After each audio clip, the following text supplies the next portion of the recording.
नमस्कार दोस्तों। आज मैं आपके लिए रीजनिंग के इंपॉर्टेंट क्वेश्चन कराऊंगा जो आरआरबी ग्रुप डी के लिए इंपॉर्टेंट रहेंगे। तो चलिए स्टार्ट करते हैं। पहला सवाल है, दिए हुए विकल्पों में से लुप्त संख्या ज्ञात करो। ठीक है, अब आपके पास यहाँ पे लुप्त संख्या ये x है, इस x का मान आपको बताना है।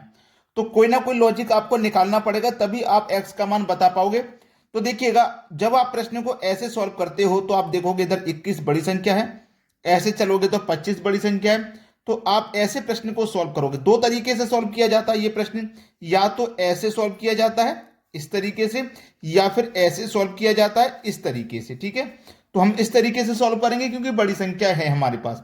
तो देखो हमारे पास ये कितना है, 21। अगर मैं इन दोनों संख्याओं का, क्या कह रहा हूं मैं, इन दोनों संख्याओं का मल्टीप्लाई कर देता हूं तो 8 तिया कितना हो जाएगा, 24 हो जाएगा। और इस 24 में से इस दूसरी संख्या को घटा दूंगा, यानी कि 3 को घटा दूंगा तो मुझे 21 मिल जाएगा, जो कि मुझे ये चाहिए। वही नीचे करूंगा, इन दोनों का भी मैं मल्टीप्लाई कर देता हूं तो 6 पंजे 30 हो जाएगा। जैसे मैंने दूसरी संख्या को यहां माइनस किया तो यहां भी मैं दूसरी संख्या को माइनस करूंगा, मतलब 5 को माइनस करूंगा तो 30 में से 5 जाएगा, 25 आ जाएगा। देखो मेरा 25 दिया गया है, लॉजिक बिल्कुल सही है। तो आगे भी ऐसे ही सॉल्व करोगे, 12 का गुना 2 से करोगे तो 24, फिर माइनस करोगे दूसरी संख्या यानी कि 2 को, 24 में से 2 जाएगा तो आपके प्रश्न का बिल्कुल सही जवाब आ जाएगा 22, यानी कि सी ऑप्शन बिल्कुल सही जवाब है। अब देखते हैं अगला सवाल। अगला सवाल है, दिए गए विकल्पों में से लुप्त अंक ज्ञात करो। लुप्त अंक मतलब ये x है, इस x का मान पता करना है। हमारे पास ये 8 है, ये 64 है, ये 216 है। तो यहां पे क्या आएगा वही बताना है। ठीक है, अब देखो इसको दो तरीके से सॉल्व करते हैं। या तो आप इनको सीरीज में लिख लो, जैसे 8, 8 के बाद 64, 64 के बाद 216 और 216 के बाद क्वेश्चन मार्क, ये मैंने सीरीज में लिख लिया। या तो आप इन्हें सीरीज में लिख लो, सीरीज में लिखने के बाद सॉल्व करो, या फिर अगर यहीं पे आप लॉजिक बना सकते हो तो यहीं पे लॉजिक बना लीजिए। ठीक है, देखिए यहां पे मैंने सीरीज में लिखा है 8, 64, 216, फिर क्वेश्चन मार्क आ गया यानी कि एक्स आ गया। अगर मैं इस 8 को देखूं तो 8 क्या है, 2 की पावर 3। बिल्कुल उसी तरीके से ये 64 क्या है, 4 की पावर 3। बिल्कुल उसी तरीके से ये 216 क्या है, 6 की पावर 3। तो यहां पे क्या आएगा, 2 की पावर 3, 4 की पावर 3, 6 की पावर 3, यानी कि सम संख्याओं की पावर 3 हो रहा है। तो 2 के बाद सम संख्या 4, 4 के बाद सम संख्या 6 और 6 के बाद में सम संख्या 8 आ जाएगी, मतलब 8 की पावर 3। तो 8 की पावर 3 का मान कितना होता है, अगर आपको पता है तो बता दोगे।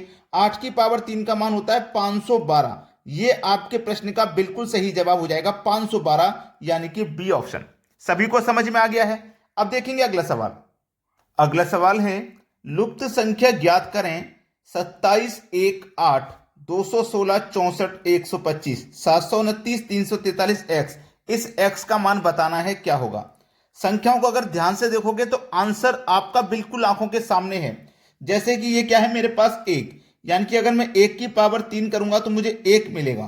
ठीक है, ये क्या है 8, अगर मैं 2 की पावर 3 करूंगा तो 8 मिलेगा। ये क्या है 27, 27 क्या होता है, 3 की पावर 3 का मान 27। ठीक है, अब देखो ये क्या है 64, 64 मतलब 4 की पावर 3, 4 की पावर 3, 125 मतलब 5 की पावर 3, 216 मतलब 6 की पावर 3, 343 है मतलब 7 की पावर 3, ये 729 है मतलब 9 की पावर 3। तो किस संख्या की पावर 3 रह गया, 1, 2, 3, 4, 5, 6, 7, 8, 9, मतलब 8 की पावर 3 आएगा। और 8 की पावर 3 का मान कितना होता है, 512। पिछले क्वेश्चन में ही बताया था, मतलब सी ऑप्शन हो जाएगा आपके सवाल का बिल्कुल सही जवाब। अब देखेंगे अगला सवाल। अगला सवाल है, इस प्रश्न में x का मान बताना है, ये आपके पास x दिया गया है। अब देखो एक तरीका मैंने आपको बताया था इस प्रश्न को करने का, कि आप इनको सीरीज की फॉर्म में लिख लें। सीरीज की फॉर्म में मतलब 5 लिखेंगे, 5 के बाद में 6 लिखेंगे, 6 के बाद में 126 लिखेंगे, उसके बाद में x लिखेंगे। ये आपने सीरीज की फॉर्म में लिख लिया। अगर सीरीज की फॉर्म में अगर आप आंसर नहीं लगा पाते हो तो आप इसी में लगा सकते हो। दो तरीके होते हैं करने के, या तो सीरीज की फॉर्म में, या फिर ये सर्कल में जो संख्या दी गई है उनका रिलेशन आप आमने सामने बनाइए। ठीक है, आमने सामने का मतलब है कि सीरीज में एक संख्या को छोड़ के रिलेशन बनाते हैं, बिल्कुल इस तरीके से। 5 के बाद एक संख्या को छोड़ दूंगा, इससे रिलेशन बनेगा, फिर 6 के बाद इसको छोड़ दूंगा, इससे रिलेशन बनेगा। ठीक है, आमने सामने का रिलेशन का मतलब ये होता है। अब 5 से 126 कैसे बनेगा? अगर आप 5 की पावर 3 कर दो और उसमें 1 जोड़ दो तो 126 बन जाएगा, क्योंकि 5 की पावर 1 का मान होता है 125 और उसमें जोड़ देंगे 1 तो कितना हो जाएगा? 126। ठीक है। ऐसे ही 6 की पावर 3 का मान कितना होता है? 216 और उसमें आप 1 जोड़ दोगे तो कितना हो जाएगा? 217। बस सवाल का आंसर आ गया। 217 कहां दिया गया है? बी ऑप्शन में। बिल्कुल सही जवाब है। अब देखते हैं अगला सवाल। अगला सवाल है, इस सवाल में आप देखोगे तो नीचे की तरफ प्रश्न में चलोगे, बड़ी संख्या नीचे की तरफ मिलेगी आपकी ऐसे। मैंने आपको दो तरीके बताए थे कि इस प्रश्न को या तो आप ऐसे सॉल्व करोगे, ऐसे का मतलब है ऐसे, ठीक है, या फिर ऐसे सॉल्व करोगे नीचे की तरफ, यानी कि ऐसे। ठीक है। तो बड़ी संख्या नीचे दी गई है तो हम ऐसे नीचे की तरफ ही सॉल्व करेंगे। तो हमें 5 और 4 और इस 2 से इस 18 को बनाना है। या फिर एक काम सोचिए कि मेरे पास x का मान ये रहा, मुझे यहां पे x का मान पता करना है, तो मेरे पास ये वाली संख्या कैसे आई, ये वाली कैसे आई, वो मालूम करूंगा, है ना। इस रो में आपको पता चल जाएगा कि x का मान निकालना है, तो इस रो में ये 3 कैसे आया, ये 2 कैसे आया। तो ये 2 कैसे आया? इन 5 और इन 4 और इन 18 का कुछ करना पड़ेगा तभी तो 2 आएगा।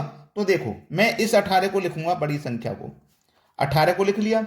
इन दोनों को जोड़ लेता हूं, 5 और 4 को कितना हो जाएगा? 9।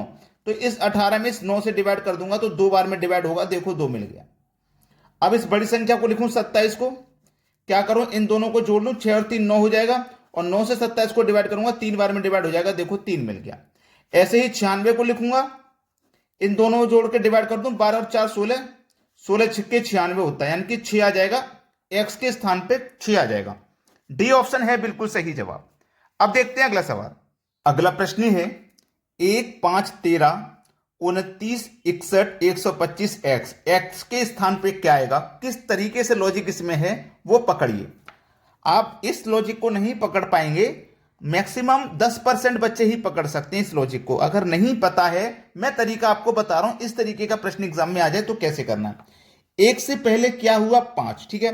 तो मैं 1 का गुना अगर 2 से कर दूं तो 2 हो जाएगा, 1 गुने 2, और उसमें 3 जोड़ दूं तो कितना मिलेगा? 3 जोड़ दूंगा तो 5 मिलेगा, यानी कि दूसरी संख्या मिल जाएगी। कितना क्लियर हुआ? ठीक है, 5 से।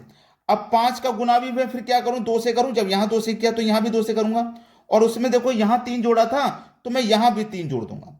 5 दूने का 10, 10 में 3 जोड़ेंगे तो 13, देखो 13 मिल गया, 13 आ गया ना। अब 13 को ले लो, 13 का गुना भी किससे करो? 2 से करो। 13 दूने का 26, और यहां भी 3 जोड़ेंगे, जब सब में 3 जोड़ा है तो 13 दूने का 26, 26 में 3 जोड़ दो तो 29, देखो 29 मिल गया। अब 29 है तो 29 का गुना भी 2 से करो और उसमें 3 जोड़ो, तो 29 का 2 से गुना करेंगे 58, 58 में 3 जोड़ेंगे तो 61 होगा, देखो 61 हो गया।